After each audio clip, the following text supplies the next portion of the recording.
Being a person of Indian origin, I wear that as a badge of honor. It's a matter of pride for me. I'm a proud Hindu, but I believe in the concept of Vasudhaiva Kutumbakam. My upbringing in India, the cultural traditions that taught me all over the years, have helped me in my journey across the world, in all continents that I've lived and worked in. As mayor, I'll build the balance sheet for London such that it is a premier choice for investments, safeguarding safety and prosperity for all its residents. It's a very cosmopolitan city. There are lots of Indians there, but it's a cosmopolitan, and across different parts of the world, people are there. So, how has been your experience in UK for the past 20 years? As you said, you are here. How has been your experience so far? And when you contest this election, do you think how much acceptability do you think the people of London will have for you as an Indian individual among all those Londoners? How much acceptability do you think people will have for you? Well, that's a great question.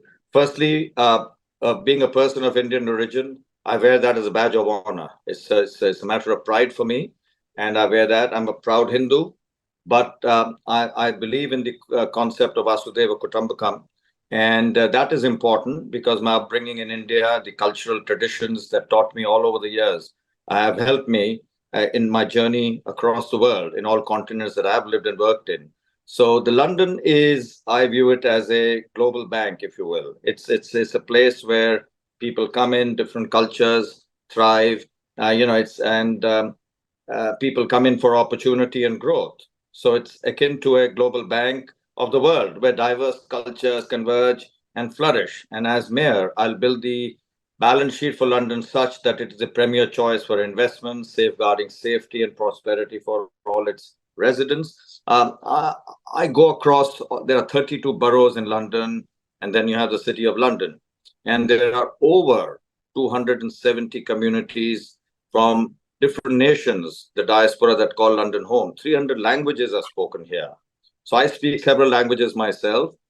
And these communities today are feeling a little broken, insular, because of, we first had the financial crises, as you know, in 2009, 2008, and then we had Brexit, and then we had COVID, unfortunately, and then there have been a series of changes in government. So people are feeling that our closest trading partners, obviously Europe. So not enough has been done there yet. We are about to sign an FTA, hopefully in the near term, with India. So I'll be a key person making sure that gains success and trade flows increase. And ultimately, the current mayor, Mr. Sadiq Khan, has caused a lot of angst to most of Londoners. He's brought London to its knees, virtually. Security and safety is at its lowest ebb as we know it. And so people are troubled. He's closed down 36 police stations. He's not hired enough policemen. There were 1,000 murders over his 8 years, over 1,000 murders within the 8 years of his watch. 21 teenagers have lost their lives, 18 to knife crime, unfortunately. And so I want to reopen police stations. I want to create police booths so that between one police station and the other, the distance is not too large. I want to make sure every gender feels safe and secure, particularly women.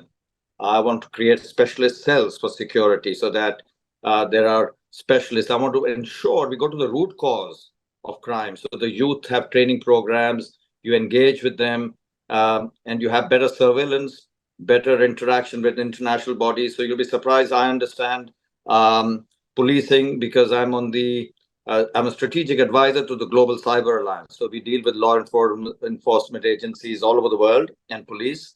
I also want to look at their compensation because I want to hire the right sort of police so that when they go across communities, particularly I want policemen from those communities, I will hire them so they understand the subtle nuances, cultural nuances with each community.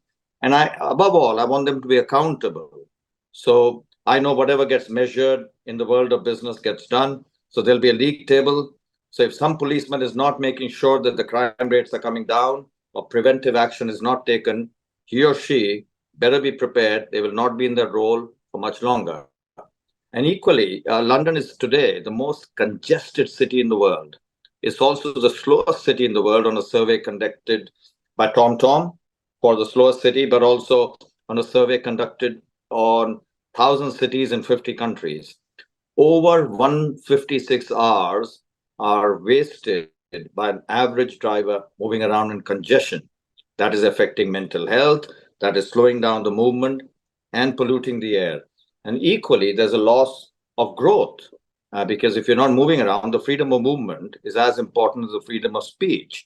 And each average driver is losing about 1,375 pounds. So I'm going to abolish some disaster policies that have gone through, like there's something known as the ultra low emission zone.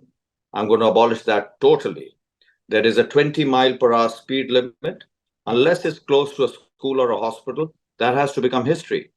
And then there is something known as low traffic neighborhoods. These low traffic neighborhoods, in conjunction with the councils, I'm going to remove them. And then congestion charge will be free over weekends and holidays. I want transportation to work for people. I want investment to go in there. I want to make sure noise pollution on transportation reduces. I want better access for the elderly and the disabled on transportation. And the Freedom Pass and the 60 plus passes should be usable in peak hours, and students should get better discounts when they are moving around. And above all, Uber drivers. I want a level playing field so that when they go into the congestion charge zone, they also go free. They don't pay because they're providing a service. So, all in all, transportation should improve. There are 2.2 million people, yes, 2.2 million people living in poverty in London. You won't believe it. 33% of them are children.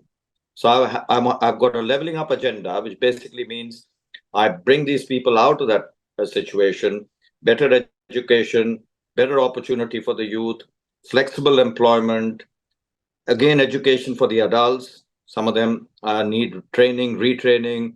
Uh, that's critical for me. I want affordable housing, more genuine affordable housing. Mr. Khan has only constructed 4% of his affordable housing targets. How do people? So, what is happening is communities are becoming insular and broken as a consequence. So, what happens is gentrification takes place in an area, people come and buy properties, prices go up, they become unaffordable for lots of people, rent rents are high, and so then move out from there. So they're getting disenchanted, disengaged. So I'm going to make sure there are targets and incentives to new developers. So when I give them, I fast track approvals, the planning processes, they'll have a target to construct a certain number of affordable homes.